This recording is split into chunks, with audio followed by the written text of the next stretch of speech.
Ito ang aking sabaw, wolfberry. Ito yung kanyang tangkay.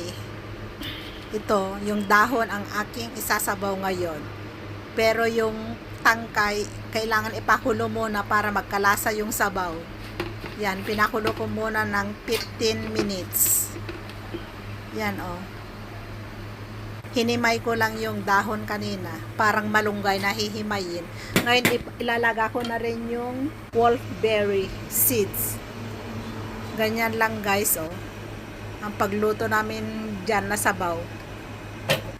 Ngayon, tatanggalin ko na yung tangkay. Ito ang ihahalo ko, pork liver at saka yung karne ng baboy. Yan nilagay ko na yung karne ng baboy. Tapos ilalagay ko na rin yung dahon ng wolfberry.